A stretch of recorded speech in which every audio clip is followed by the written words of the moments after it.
Kasing init ng panahon ng politika ngayon, pag-usapan natin yan kasama ang President ng Philippine Society for Public Administration, si Dean Ederson Tapia. Magandang gabi po, Dean Tapia. Welcome back sa Arangkada Balita. Hello, magandang gabi. Good evening to everyone.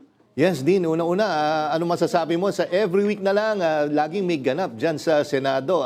Na-entertain ba kayo o naiinis? Well, undoubtedly, nakaka-entertain, no? Parang kulang na lang popcorn, ha? Sabi ko nga, daig pa Netflix. But at the same time, I think, beyond the entertainment, mayroong mas underlying na issue na dapat nating pagtuunan ng pansin. And it is, sa tingin ko, yung erosion ng trust and confidence ng taong bayan sa mga institusyon na mahalaga katulad ng Senado. So, while it's true that it may be entertaining to many of us, mas nakakalungkot siya in the long run, eh. Oo, kasi ang nagsasuffer ay tayong mga, kumbaga, taxpayers, di ba? Imbis na pagsisilbihan tayo, ay ang daming distractions na nangyayari. Tama po ba? That is absolutely correct. In fact, dahil sa kaguluhan na to, maraming mga naantalang mga panukalang batas na hindi na pag-uusapan sa Senado.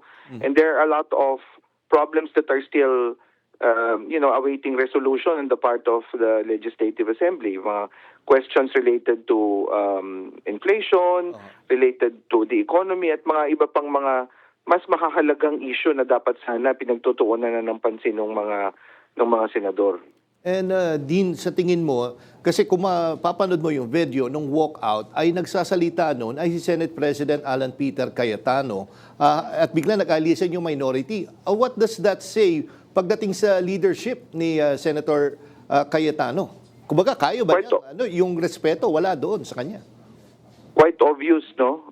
Si Senator Alan Peter Cayetano, I'm sorry to say this, does not command the same level of respect as previous Senate presidents. Kasi for the minority to have to resort to walking out of that chamber, medyo talagang naipapakita doon yung kawalan ng kumpiyansa doon sa leadership niya. Hindi naman ito yung unang pagkakataon na merong mainit na sabihin na nating siguro issue between the majority and the minority. Pero ngayon, dumadating siya dun sa punto na talagang hindi na natin ma-deny yung gravity, ika nga, nung kanilang mga differences, at mukhang hindi nagiging decisive leadership factor si SP Alan sa mga panahong ito. Kaya nga, yung minority thought that yun na lamang yung available na remedy para sa kanila para hindi ma-railroad yung sa tingin nilang issue na ginagawa ng majority. And yun nga makikita mo talaga din no? Dahil bukod sa nagpalabas sila ng propaganda, sinasabing propaganda video noong Monday, and lumabas pa sa isang video itong si si Senate President Alan Peter Cayetano, na parang i-compare sa mga Pokemon cards yung nangyayaring gulo. I mean, parang talagang nade-devalue yung value ng Senate. Tama po ba? It's what I call yung overly performative kind of politics that we have now. Yung kultura ng social media, in fact, is creeping into practices of many of our politicians, including the Senate. No?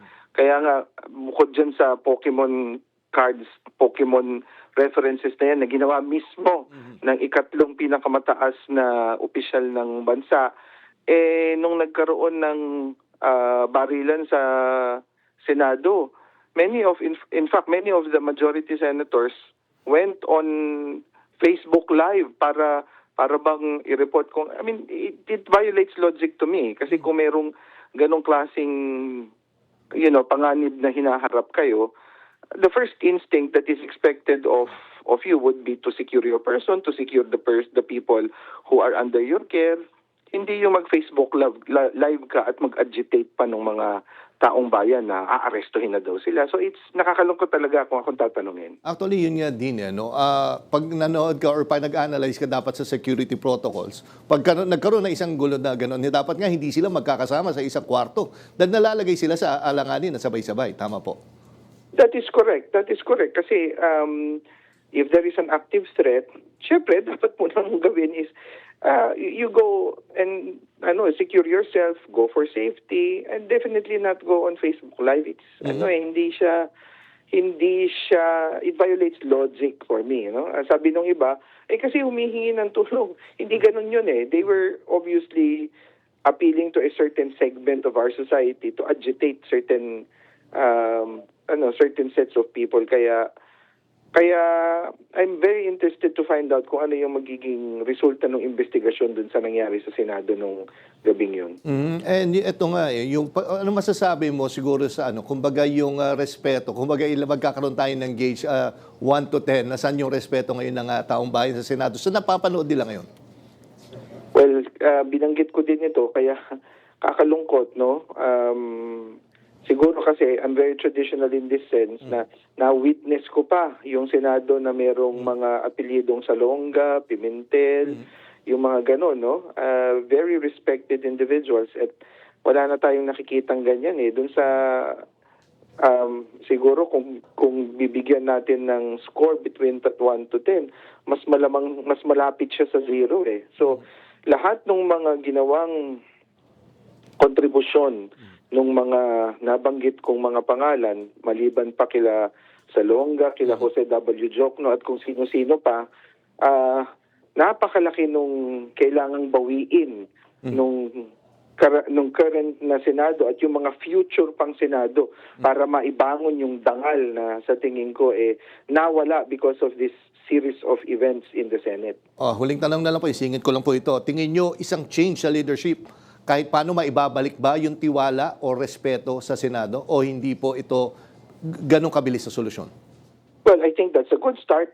Hindi yan automatic pero it is a good start for the Senate to restoring the dignity that they obviously lost. Kasi if you look at the majority right now, titignan mo yan, napakanipis ng majority. Anytime, as we speak, baka merong mga negosasyon na nangyayari, especially with certain developments now, no? Na-filean ng kaso yung isang senador, and I wouldn't be surprised if in the next few days may mga mafa-filean pa ng mga kaso susunod. So, inipis yung bench, ika nga, nung majority, kaya hindi ako magugulat kung magkakaroon ulit ng bagong liderato sa Senado. At sa tingin ko, dapat piliin nila kung sino yung nararapat para magsimula silang ibangon muli yung dangal at dignidad na nawala, unfortunately, over the last few days. Okay, sige, maraming salamat po, Dean Tapia, sa oras na binigay mo dito sa Arangkada Balita. Mabuhay kayo, sir, at magandang gabi. Salamat po at magandang gabi po sa inyong lahat.